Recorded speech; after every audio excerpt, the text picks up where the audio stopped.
मैंने भगवान से पूछा कि कैसे करूं तेरी पूजा। तब भगवान बोले, तू खुद भी मुस्कुरा और औरों को भी मुस्कुराने की वजह दे, बस हो गई मेरी पूजा। राधे राधे जी। आज की कथा में आप सभी भक्तों का हार्दिक स्वागत है। भगवान श्री कृष्ण और श्रीमती राधा रानी की कृपा सदैव आप और आपके समस्त परिवार पर बनी रहे। 15 मई 2025 आज है गुरुवार का दिन और आज आप सुनेंगे ज्येष्ठ मास की कथा का तीसरा अध्याय। इससे पहले के सभी अध्याय सुनने के लिए आप सभी का बहुत बहुत आभार। और जिन भक्तों ने पिछले अध्याय नहीं सुने हैं उनसे आग्रह है, आज की कथा सुनने के बाद पिछले अध्याय ज़रूर सुन लीजिए। इससे आपको आज की कथा समझने में आसानी होगी। और आज का अध्याय सुनने से पहले आप सुनेंगे भक्त और भगवान की कथा। भक्त और भगवान की कथा में आज आप सुनेंगे देवर्षि नारद जी की कथा। देवर्षि नारद जी के मन में एक बार विचार आया कि भगवान के पास तो बहुत सारे महल इत्यादि हैं, तो एक आध हमको भी दे दें तो यहीं आराम से टिक जाएं, नहीं तो इधर उधर घूमते रहना पड़ता है। भगवान के द्वारिका में तो बहुत से महल थे। तो नारद जी ने भगवान से कहा, भगवान आपके पास तो बहुत सारे महल हैं, एक महल हमको भी दे दो तो हम भी आराम से यहीं रहें। आपके यहाँ खाने पीने का इंतजाम भी अच्छा ही है। तो भगवान ने सोचा कि ये तो मेरा भक्त है, विरक्त सन्यासी है, अगर ये कहीं राजसी ठाट में रहने लगा तो थोड़े दिन में ही इसकी सारी विरक्ति और भक्ति निकल जाएगी, और अगर हम इसको सीधा ना करेंगे तब तो ये बुरा मान जाएगा, लड़ाई झगड़ा करेगा कि इतने सारे महल हैं और एक महल हमको नहीं दे रहे हैं। तो भगवान ने चतुराई से काम लिया और भगवान ने नारद जी से कहा कि जाकर देख ले, जिस मकान में जगह खाली मिले वही तेरे नाम कर देंगे। फिर नारद जी वहाँ से चले महल देखने के लिए।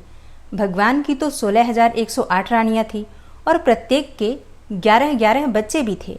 ये कथा जैसा कि आप सभी जानते हैं द्वापर युग की है। अब तो नारद जी सब जगह घुमाए लेकिन कहीं एक कमरा भी खाली नहीं मिला, सब भरे हुए थे। आकर भगवान से कहा कि वहाँ तो कोई जगह खाली मिली ही नहीं। भगवान ने कहा कि अब बता, तू ही बता कि मैं क्या करूँ। अगर कोई महल खाली होता तो मैं तेरे को ज़रूर दे देता। अब नारद जी भी कोई साधारण मनुष्य तो थे नहीं।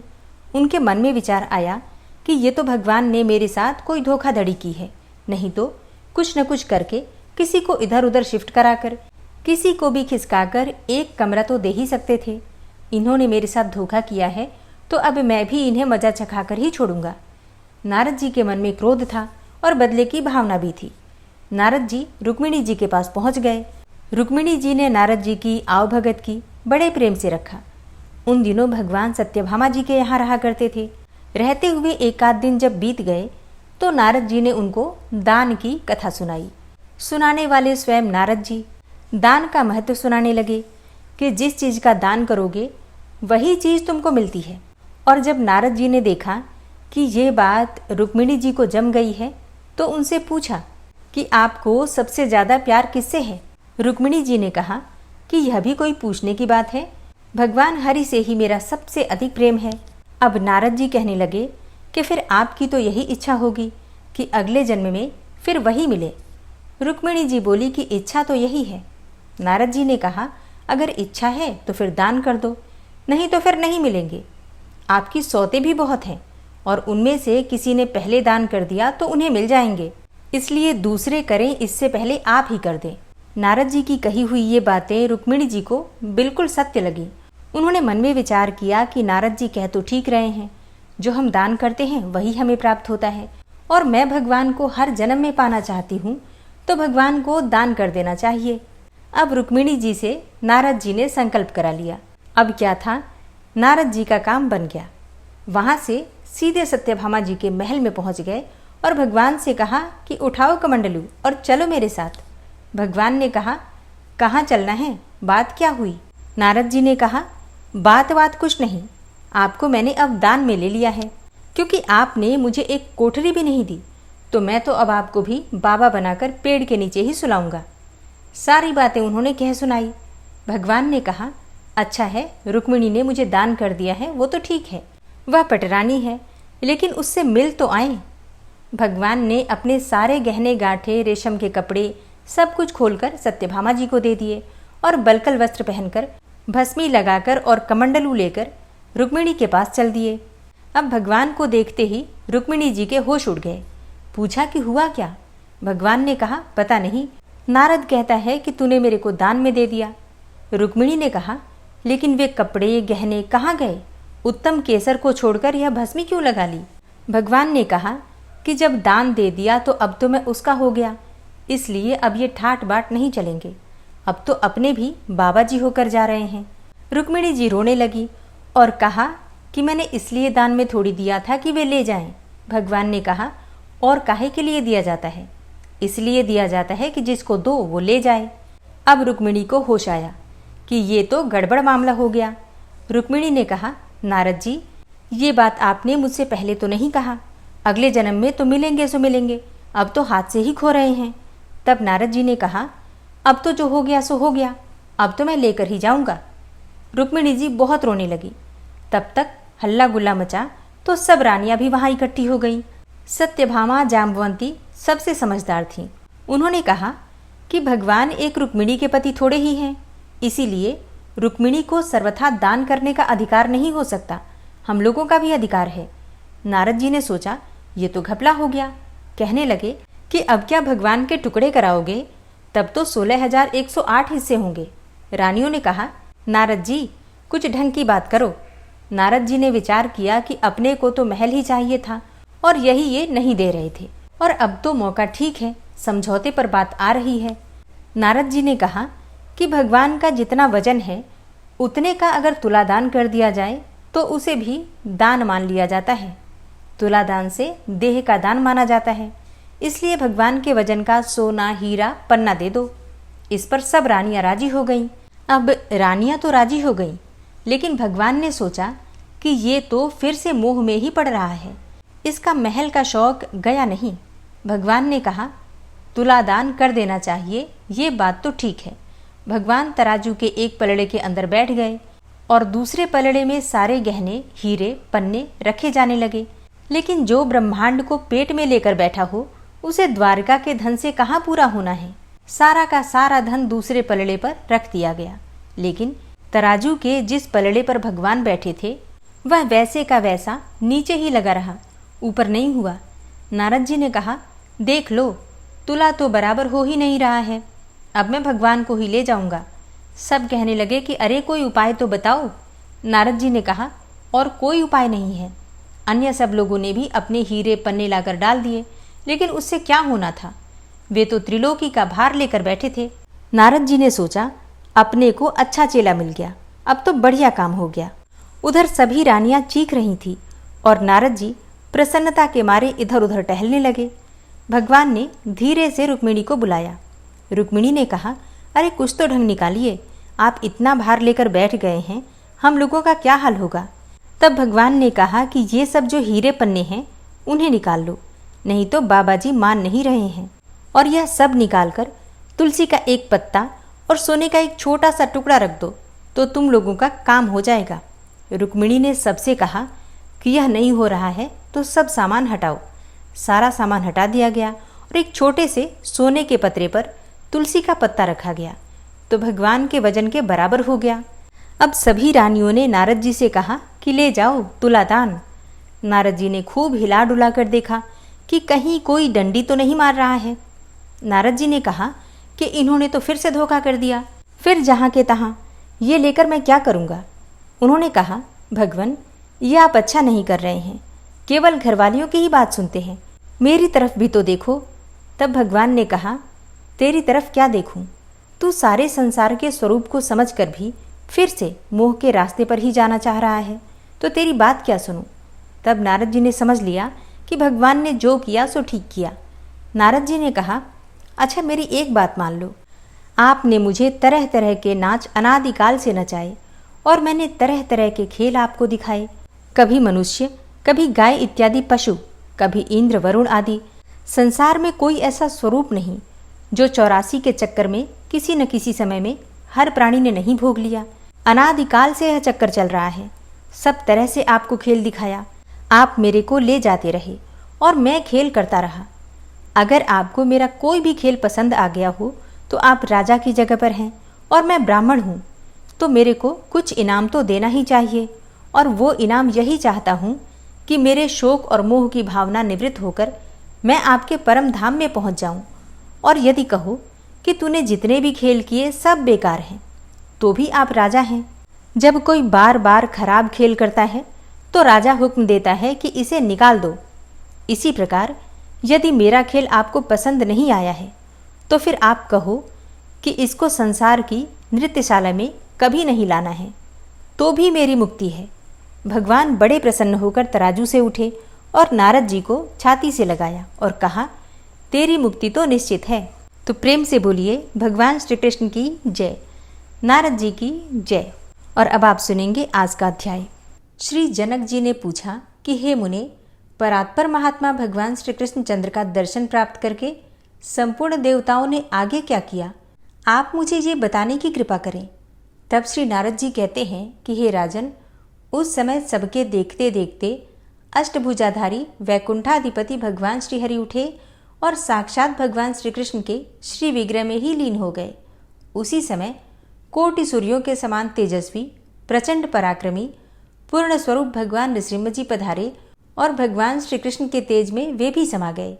इसके बाद सहस्त्र भुजाओं से सुशोभित श्वेत दीप के स्वामी विराट पुरुष, जिनके शुभ्र रथ में सफेद रंग के लाख घोड़े जुते हुए थे, उस रथ पर आरूढ़ होकर वहां आए। उनके साथ श्री लक्ष्मी जी भी थीं। वे अनेकों प्रकार के अपने आयुधों से संपन्न थे। पार्षदगण चारों ओर से उनकी सेवा में उपस्थित थे। वे भगवान भी उसी समय श्री कृष्ण के श्री विग्रह में सहसा ही प्रविष्ट हो गए। फिर वे पूर्ण स्वरूप कमल लोचन भगवान श्री राम स्वयं वहां पधारे। उनके हाथ में धनुष और बाण थे तथा साथ में श्री सीता जी और भरत आदि तीनों भाई भी थे। उनका दिव्य रथ 10 करोड़ सूर्यों के समान प्रकाशमान था और उस पर निरंतर चंवर डुलाए जा रहे थे।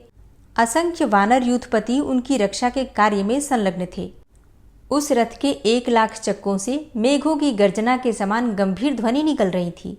उस पर लाखों ध्वजाएं फहरा रही थी और उस रथ में लाखों घोड़े जुते हुए थे।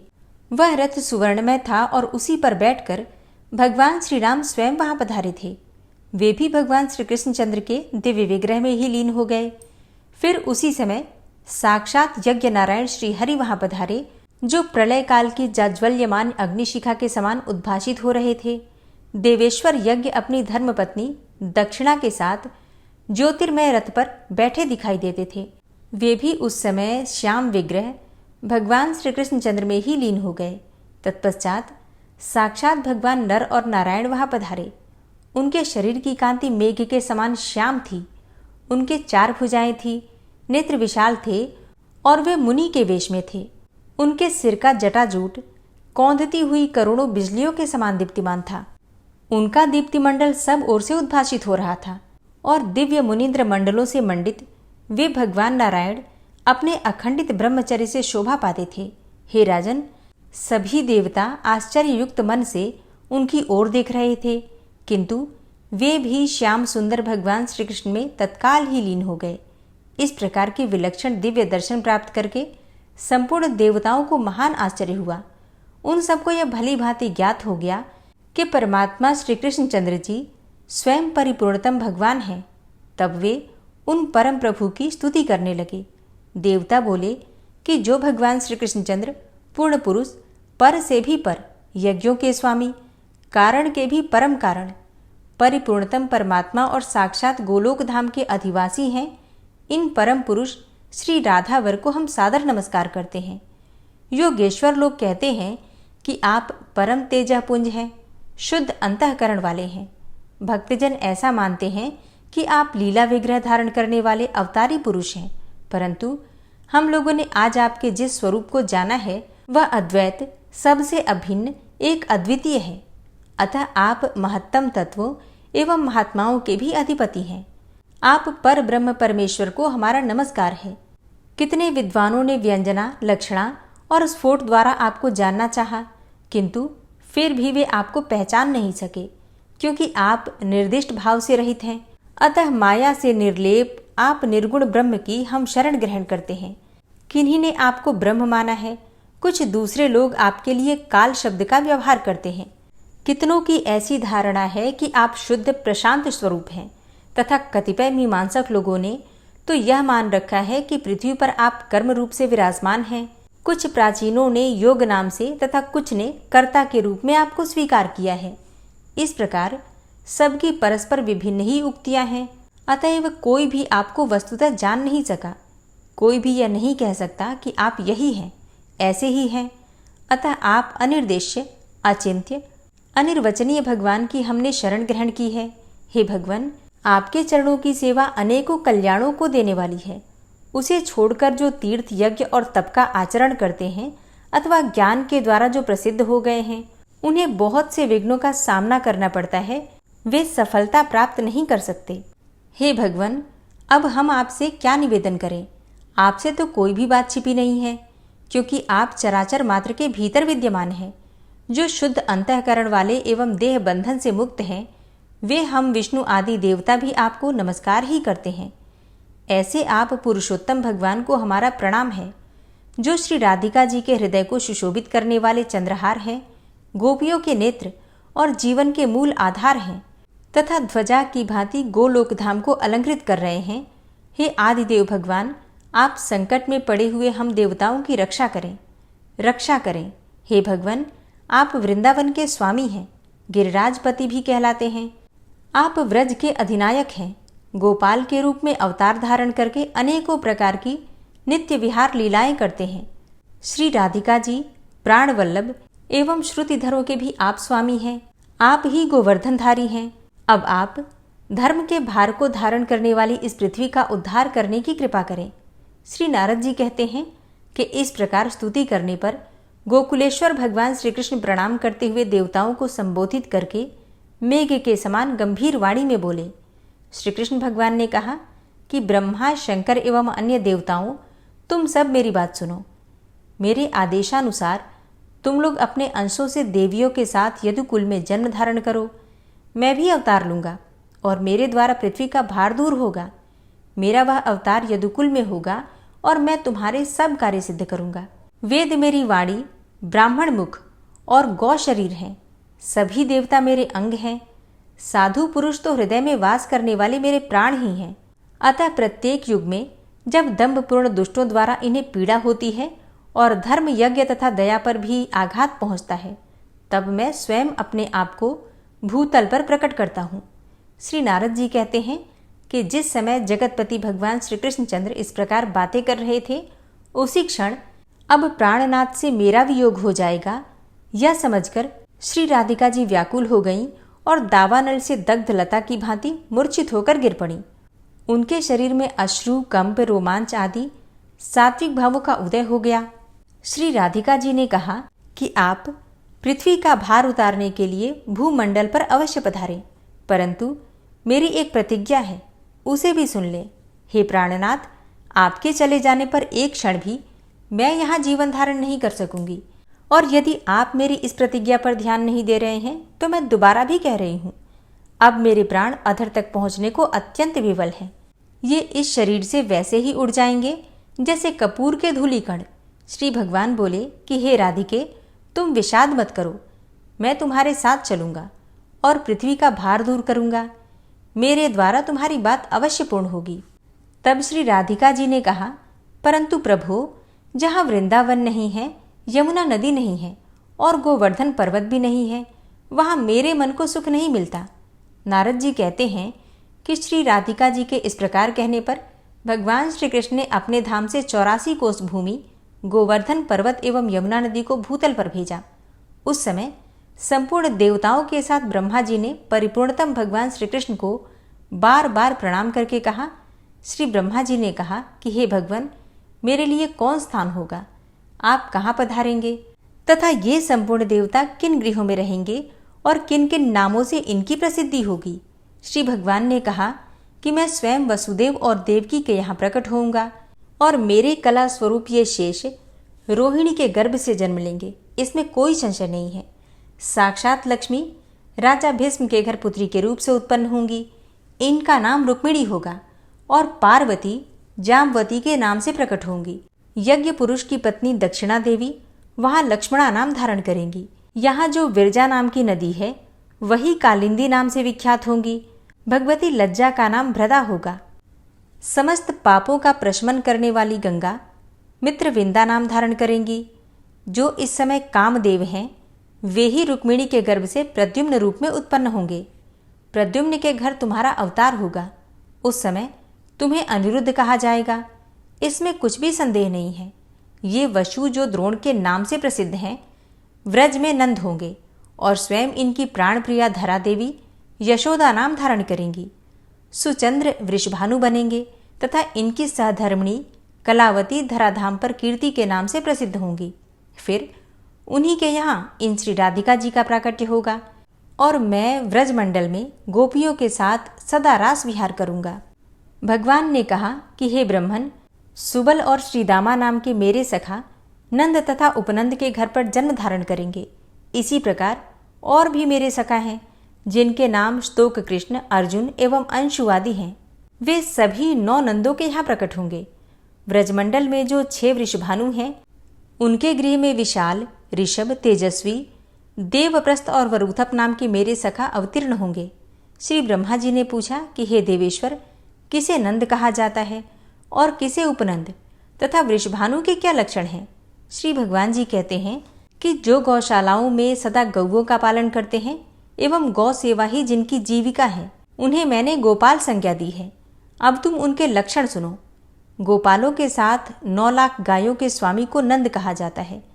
5 लाख गौओं का स्वामी उपनंद पद को प्राप्त करता है। वृषभानु नाम उसका पड़ता है जिसके अधिकार में 10 लाख गौएं रहती हैं। ऐसी ही जिसके यहाँ 1 करोड़ गौओं की रक्षा होती है वह नंदराज कहलाता है। 50 लाख गौओं के अध्यक्ष को वृषभानुवर संज्ञा दी गई है। सुचंद्र और द्रोण ये 2 ही व्रज में इस प्रकार के संपूर्ण लक्षणों से संपन्न गोपराज बनेंगे और मेरे दिव्य व्रज में सुंदर वस्त्र धारण करने वाली शतचंद्रानना गोप सुंदरियों के 100 यूथ होंगे। श्री ब्रह्मा जी ने कहा कि हे भगवन, आप दीन जनों के बंधु और जगत के कारण अर्थात प्रकृति के भी कारण हैं। हे प्रभु, अब आप मेरे समक्ष यूथ के संपूर्ण लक्षणों का वर्णन कीजिए। श्री भगवान बोले कि हे ब्रह्मा जी, मुनियों ने 10 कोटि को 1 अर्बुद कहा है। जहाँ 10 अर्बुद होते हैं उसे यूथ कहा जाता है।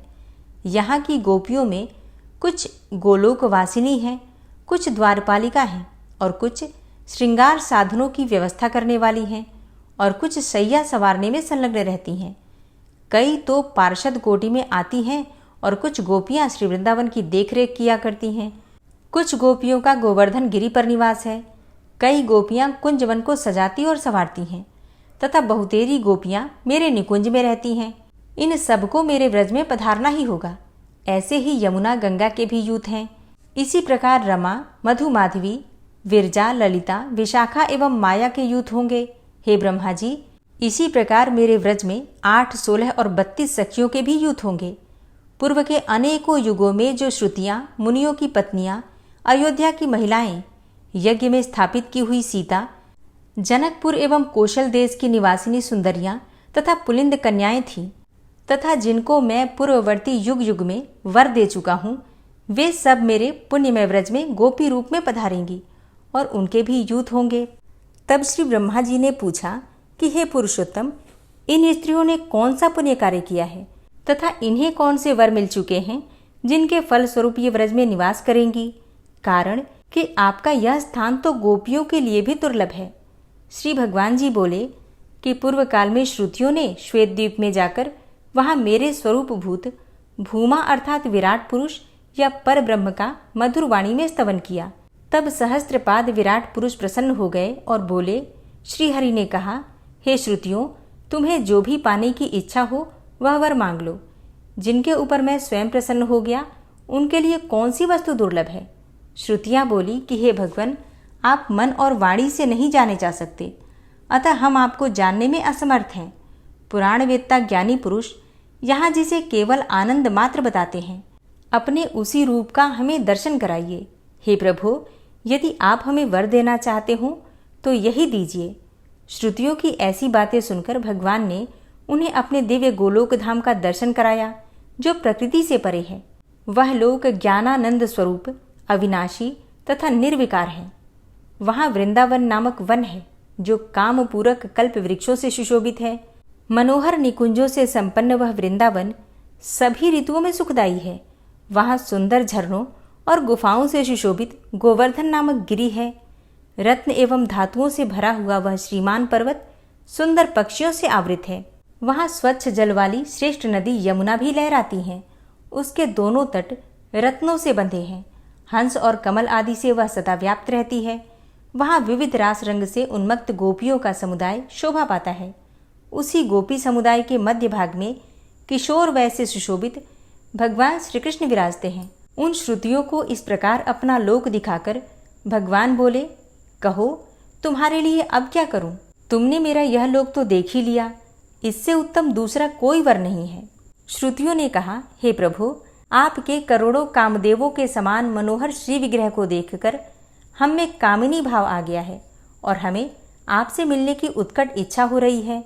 हम विरह ताप से संतप्त हैं, इसमें संदेह नहीं है। अतः आपके लोक में रहने वाली गोपियाँ आपका संग पाने के लिए जैसे आपकी सेवा करती हैं, हमारी भी वैसी ही अभिलाषा है। श्री हरि बोले कि हे श्रुतियों, तुम लोगों का यह मनोरथ दुर्लभ एवं दुर्घट है, फिर भी मैं इसका भली भांति अनुमोदन कर चुका हूँ, अतः यह सत्य होकर रहेगा। आगे होने वाली सृष्टि में जब ब्रह्मा जगत की रचना में संलग्न होंगे, उस समय सारस्वत कल्प बीतने पर तुम सभी श्रुतियाँ व्रज में गोपियाँ होंगी। भूमंडल पर भारतवर्ष में मेरे माधुर मंडसल के अंतर्गत वृंदावन में रास मंडल के भीतर मैं तुम्हारा प्रियतम बनूंगा। तुम्हारा मेरे प्रति सुदृढ़ प्रेम होगा जो सब प्रेमों से बढ़कर है। तब तुम सब श्रुतियाँ मुझे पाकर सफल मनोरथ होगी। श्री भगवान जी कहते हैं कि हे ब्रह्मा जी, पूर्व कल्प में मैंने वर दे दिया है, अब उसी के प्रभाव से वे श्रुतियाँ व्रज में गोपियाँ होंगी। अब अन्य गोपियों के लक्षण सुनो। त्रेता युग में देवताओं की रक्षा और राक्षसों का संहार करने के लिए मेरे स्वरूप भूत महापराक्रमी श्री रामचंद्र जी अवतीर्ण हुए थे। कमल लोचन श्री राम जी ने सीता जी के स्वयंवर में जाकर धनुष तोड़ा और उन जनक नंदिनी श्री सीता के साथ विवाह किया। हे ब्रह्मा जी, उस समय पर जनकपुर की स्त्रियां श्री राम को देखकर प्रेम विवल हो गईं। हरे कृष्णा। आज की कथा का यहीं पर समापन करती हूँ और इसके आगे का वृतांत आप कल की कथा में सुनेंगे। आज की कथा आपको कैसी लगी कमेंट बॉक्स में ज़रूर बताइए। ओम विश्वं विष्णुर्वषट्कारो भूतभव्य भवत्प्रभु भूतकृत भूतभृत भावो भूतात्मा भूतवाहन भूतात्मा परमात्मा च मुक्तानां परमागति अव्ययः पुरुषः साक्षी क्षेत्रज्ञो अक्षर एव च योगो योग विदाम नेता प्रधान पुरुषेश्वरः नारसिंह वपुः श्रीमान केशवः पुरुषोत्तम सर्वः शर्वः शिवस्थाणुर्भूतादिर्निधिर्व्ययः संभवो भावनो भर्ता प्रभवः प्रभुरीश्वरः स्वयंभू शंभुरादित्यः पुष्कराक्षो महास्वनः अनादिनिधनो धाता विधाता धातुरुत्तमः अप्रमेयो ऋषिकेश पद्मनाभो अमरप्रभु विश्वकर्मा मनुस्त्वष्टा स्थविष्ठः स्थविरो ध्रुवः अग्राह्यः शाश्वतः कृष्णो लोहिताक्षः प्रतर्दन प्रभूतस्त्रिककुब्धाम पवित्रं मङ्गलं परम् ईशानः प्राणदः प्राणो ज्येष्ठः श्रेष्ठः प्रजापति हिरण्यगर्भो भूगर्भो माधवो मधुसूदनः ईश्वरो विक्रमी धन्वी मेधावी विक्रमः क्रमः अनुत्तमो दुराधर्षः कृतज्ञः कृतिरात्मवान् सुरेशः शरणं शर्म विश्वरेताः प्रजाभवः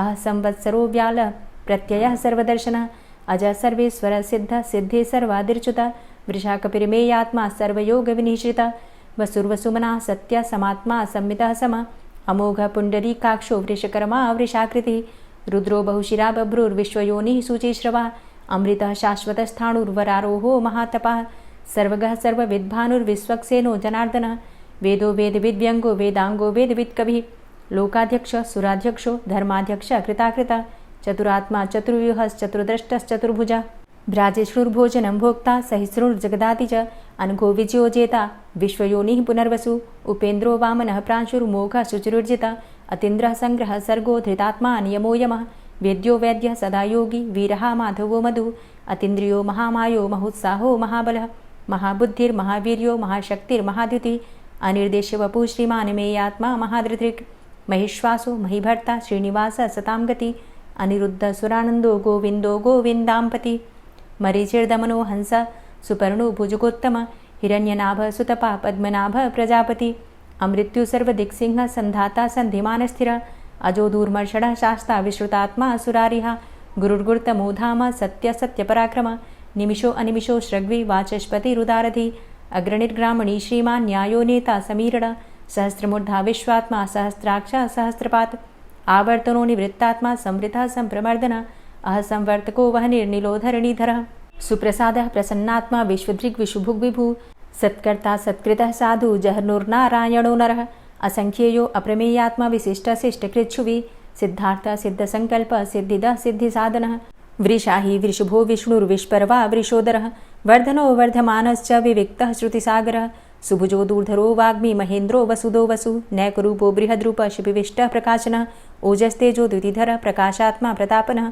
रिद्धस्पष्टाक्षरो मन्त्रश्चन्द्रांशुर्भास्करदुतिः अमृतांशुद्भवो भानु शशबिन्दुः सुरेश्वरः औषधं जगतः सेतु सत्यधर्मपराक्रमः भूतभव्य भवन्नाथ पवनः पावनो नलः कामः कामकृत्कान्तः कामः कामप्रदः प्रभु युगादिकृद्युगावर्तो नैकमायो महाशनः अदृश्यो अव्यक्तरूपश्च सहस्रजितनन्तजित् इष्टो अविशिष्ट शिष्टेष्ट शिखण्डी नहुसो वृष क्रोधः क्रोधकृत्कर्ता विश्वबाहुर्महीधरः अच्युतः प्रतितः प्राणदो वासवानुजः अपां निधिर्धिष्ठानं प्रमत्तः प्रतिष्ठितः स्कन्दः स्कन्दधरो धूर्यो वरदो वायुवाहनः वासुदेवो बृहद्भानुरादिदेवः पुरन्दरः अशोकस्तारणस्तारः शूरः सौरिर्जनेश्वरः अनुकूलः शतावर्त पद्मी पद्मनिभेक्षणः पद्मनाभो अरविन्दाक्ष पद्मगर्भ शरीरभृत् महर्धिरिद्धो वृद्धात्मा महाक्षो गरुडाध्वजः अतुलः शरभो भीमो समयज्ञो हविर्हरि सर्वलक्षणलक्षण्यो लक्ष्मीवान् समितिञ्जयः वीक्षरो रोहितो मार्गो हेतुर्दामोदरः सः महीधरो महाभागो वेगवान् मिताशनः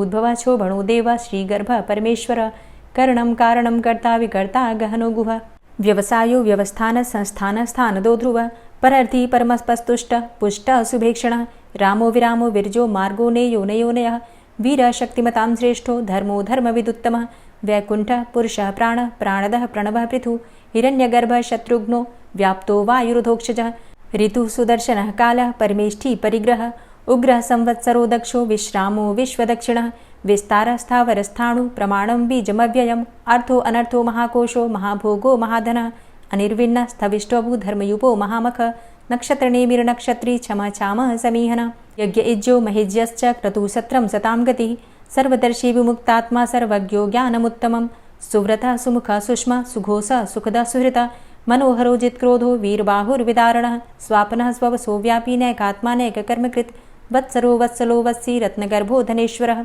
धर्मगुप्त धर्मकृद्धर्मी सदसक्षरमक्षरम् अविज्ञाता सहस्रांशुर्विधाता कृतलक्षणः गभस्तिनेमिः सत्त्वस्थः सिंहो भूतमहेश्वरः आदिदेवो महादेवो देवेशो देवभृद्गुरुः उत्तरो गोपतिर्गोप्ता ज्ञानगम्यः पुरातनः शरीरभूतभृद्भोक्ता कपीन्द्रो भूरि दक्षिणः सोमभो अमृतपः सोमः पुरुजित पुरुषोत्तमः विनयोजयः सत्यसन्धो दाशाः सात्वतां पतिः जीवो विनयिता साक्षी मुकुन्दो अमितविक्रमः अम्भो निद्रणन्तात्मा महोदधीशयोऽन्तकः अजोमहारः स्वाभाव्यो जितामित्रः प्रमोदनः आनन्दो नन्दनो नन्दः सत्यधर्मा त्रिविक्रमः महर्षि कपिलाचार्यः कृतज्ञो मेदिनीपतिः त्रिपदस्त्रिदशाध्यक्षो महाशृङ्गः कृतान्तकृत् महावराहो गोविन्दः सुखेणः कनकाङ्गदी गुह्यो गभीरो गहनो गुप्तश्चक्रगदाधरः वेधा स्वाङ्गो अजितः कृष्णो दृढः सङ्कर्षणोच्युतः वरुणो वारुणो वृक्षः पुष्कराक्षो महामनाः भगवान् भगानन्दी वनमाली हलायुधः आदित्यो ज्योतिरादित्यः सहिष्णुर्गतिसत्तमः सुधन्वाखण्ड परशुर्दारुणो द्रविडप्रदः दिविस्त्रिक्सर्वदृग्व्यासो वाचस्पतिर्योनिजः त्रिसामासामगः साम निर्वाणं भेषजं भिषक् सन्न्यासकृच्छमः शान्तो निष्ठा शान्तिः परायणं शुभाङ्गः शान्तिदस्रष्टा कुमुदः कुवलेशय गोहितो गोपतिर्गोप्ता वृषभाक्षो वृषाप्रियः अनिवर्ति निवृतात्मा संक्षेप्ता चेमकृच्छिवः श्रीवत्सवक्षा श्रीवास श्रीपति श्रीमताम्बरः श्रीद श्रीश श्रीनिवास श्रीनिधि श्रीविभावन श्रीधर श्रीकर श्रेय श्रीमान् लोकत्रयाश्रयः स्वक्ष स्वङ्ग शतानन्दो नन्दिर्ज्योतिर्गणेश्वरः विजितात्मा विधेयात्मा सत्कीर्तिश्छिन्न संशयः उदीर्णः सर्वतक्षसुर्निश शाश्वतः स्थिरः भूषयो भूषणो भूतिर्विशोकः शोकनाशनः अर्चिष्मानर्चितः कुम्भो विशुद्धात्मा विशोधनः अनिरुद्धो अप्रतिरथ प्रद्युम्नो अमितविक्रमः कालिनेमि निहावीरः शौरी शूरजनेश्वरः त्रिलोकात्मा त्रिलोकेशः केशवः केशिहारी कामदेवः कामपालः कामीकान्तः कृतागमः अनिर्देशवपुर्विष्णोर्वीरो अनन्तो धनञ्जयः ब्रह्मण्यो ब्रह्मकृद्ब्रह्मा ब्रह्म ब्रह्म विवर्धनः ब्रह्मविद् ब्राह्मणे ब्रह्मी ब्रह्मज्ञो ब्राह्मणप्रियः महाक्रमो महाकर्मा महातेजा महोरगः महाक्रतुर्महायज्वा महायज्ञो महाहवि स्तव्यः स्तव प्रियः स्तोत्रं स्तुतिस्तोतारणप्रियः पूर्णः पुरयिता पुण्यः पुण्यकीर्तिर्नामयः मनोजवस्तीर्थकरो वसुरेता वसुप्रदः वसुप्रदो वासुदेव वसुर्वसुमनाहवि सद्गतिः सत्कीर्तिः सत्ता सद्भूति सत्परायणः शूरसेनो यदुश्रेष्ठः सन्निवासः सुयामुनः भूतावासो वासुदेवः सर्वासु निलयोऽनलः दर्पः दर्पदो दृप्तो दूर्धरोऽथा पराजितः विश्वमूर्तिर्महामूर्तिर्दीप्तमूर्तिर्मूर्तिमान् अनेकमूर्तिरव्यक्तः शतमूर्तिः शताननः एको नैकः सवः किं यत्तत्पदमनुत्तमं लोकबन्धुर्लोकनाथो माधवो भक्तवत्सलः सुवर्णवर्णो हेमाङ्गो वराङ्गश्चन्दनाङ्गदी वीरः विषमः शून्यो घृताशीरचलश्चलः अमानीमानदो मान्यो लोकस्वामी त्रिलोकधृक् सुमेधा मेधजो धन्यः सत्यमेधाधराधरः तेजोवृषः द्वितिधरः सर्वशस्त्रभृताम्बरः प्रग्रहो निग्रहो व्यग्रो नैकशृङ्गो गदाग्रजः चतुर्मूर्तिश्चतुर्बाहुश्चतुर्व्यूहश्चतुर्गति चतुरात्मा चतुर्भावश्चतुर्वेदविदेकपात् समावर्तो अन्वृतात्मा दुर्जयो दुरतिक्रम दुर्लभो दुर्गमो दुर्गो दुरावासो दुरारिहा शुभांगो लोकसारंगः सुतन्तुस्तन्तुवर्धन इन्द्रकर्मा महाकर्मा कृतकर्मा कृतागमः उद्भवः सुन्दरः सुन्दो रत्ननाभः सुलोचनः अर्को वाजसनः शृङ्गी जयन्तः सर्वविजयी सुवर्णबिन्दुरक्षोभ्य सर्वभागीश्वरेश्वरः महाह्रदो महागर्तो महाभूतो महानिधि कुमुदः कुन्दरः कुन्दः पर्जन्यः पावनो नीलः अमृताशो अमृतवपुः सर्वज्ञः सर्वतोमुखः सुलभः सुव्रतः सिद्धः शत्रुजित् शत्रुतापनः न्यग्रोधो दुम्बरो अस्वस्थश्चाणुरान्ध्रनिषूदनः सहस्रार्चिः सप्तजिह्वः सप्तैधा सप्तवाहनः अमूर्तिरणघो अचिन्त्यो भयकृद्भयनाशनः अणुर्बृहत्कृशः स्थूलो गुणभृन्निर्गुणो महान् अधृतः स्वधृतः स्वास्य प्राग्वंशो वंशवर्धनः भारभृतिकथितो योगी योगी स सर्वकामद आश्रमश्रमण क्षाम सुपर्णो वायुवाहन धनुर्धरोर्धनुर्वेदो दण्डोदमयितादम अपराजितः सर्वसहो नियन्ता नियमो यमः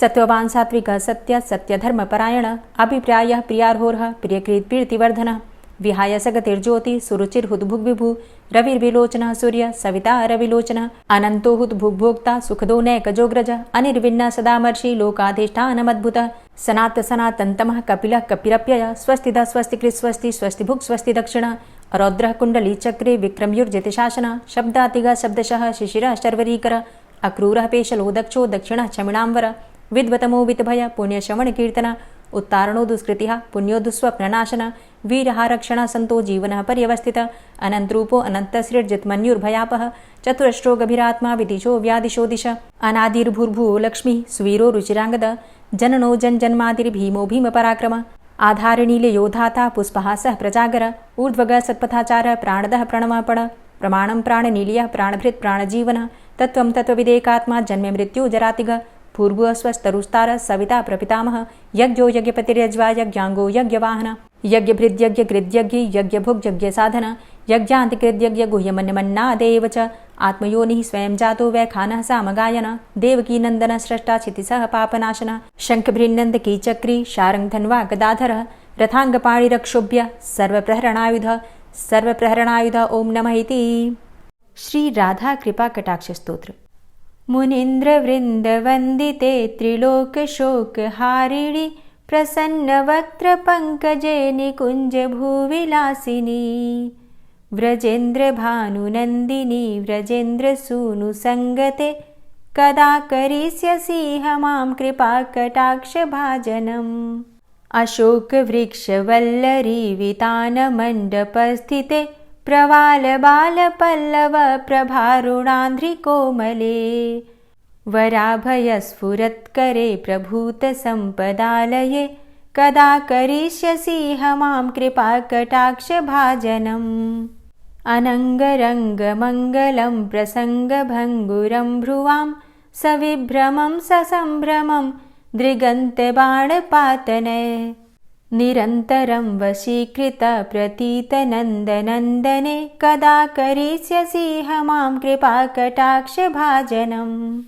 तडित्सुवर्णचम्पकप्रदीप्तगौरविग्रहे मुखप्रभापरास्तकोटिसारदेन्दुमण्डले विचित्रचित्रसञ्चरच्चकोरशावलोचने कदा करिष्यसीह मां कृपाकटाक्षभाजनम् मदोन्मदादियौवने प्रमोदमानमण्डिते प्रियानुरागरञ्जिते कलाविलासपण्डिते अनन्यधन्यकुञ्जराज्यकामकेलिकोविदे कदा करिष्यसीह मां कृपाकटाक्षभाजनम् अशेषहावभावधीरहीरहारभूषिते प्रभूतशात कुंभ कुंभ कुंभि कुंभ सुस्तनि प्रशस्त मंद हास्य चूर्ण पूर्ण सौख्य सागरे कदा करिष्यसि मां कृपा कटाक्ष भाजनम् मृणाल वाल वल्लरी तरंग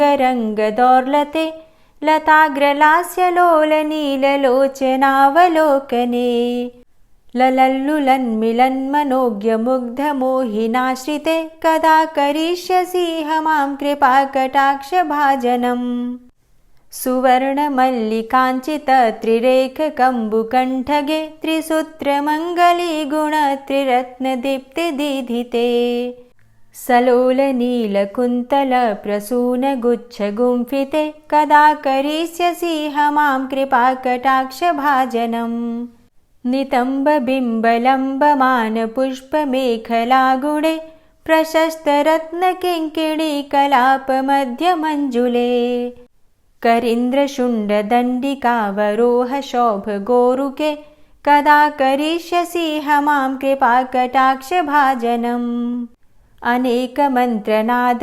मंजुनूपुरारवस्खलत् समाज राजहंस वंश निक्वडाति गौरवे विलोल हेम वल्लरी विडम्बि चारु चंक्रमे कदा करिष्यसि मां कृपा कटाक्ष भाजनम् अनंत कोटि विष्णुलोक नम्र पद्मजार्चिते हिमाद्रिजा पुलोमजा विरिञ्चिजा वरप्रदे अपार सिद्धि रिद्धि दिग्ध सत्पदांगुली नखे कदा करिष्यसि मां कृपा कटाक्ष भाजनम् मखेश्वरी क्रियेश्वरी स्वधेश्वरी सुरेश्वरी त्रिवेद भारतीश्वरी प्रमाण शासनेश्वरी रमेश्वरी क्षमेश्वरी प्रमोद काननेश्वरी ब्रजेश्वरी व्रजाधिपे श्रीराधिके नमोस्तुते इतीममद्भुतं स्तवं निशम्य भानुनन्दिनी करोतु सन्ततं जनं कृपा कटाक्ष भाजनम् भवेत्तदैव सञ्चित त्रिरूपकर्मनाशनं लभेत्तदा ब्रजेन्द्रसूनुमण्डल प्रवेशनम् जय जय श्री राधे, जय जय श्री राधे। वीडियो को अंत तक देखने के लिए आप सभी भक्तों का बहुत बहुत आभार। वीडियो पसंद आई है तो वीडियो को लाइक ज़रूर किया कीजिए, संभव हो तो वीडियो को शेयर भी किया कीजिए और हाँ, कमेंट बॉक्स में राधे राधे ज़रूर लिखा कीजिए। इससे आपको सकारात्मक ऊर्जा की प्राप्ति होती है। और चैनल पर पहली बार आए हैं, अगर अभी तक आपने चैनल को सब्सक्राइब नहीं किया है तो आज की वीडियो अगर आपको अच्छी लगे तो चैनल को सब्सक्राइब करके बेल आइकन को ज़रूर प्रेस कर लीजिए। इससे ये होगा कि इस चैनल पर जो नई वीडियो अपलोड होंगी उनकी नोटिफिकेशन आपको सही समय पर प्राप्त होगी। मिलती हूँ मैं आपसे अगली वीडियो में, तब तक के लिए जय श्री राधे।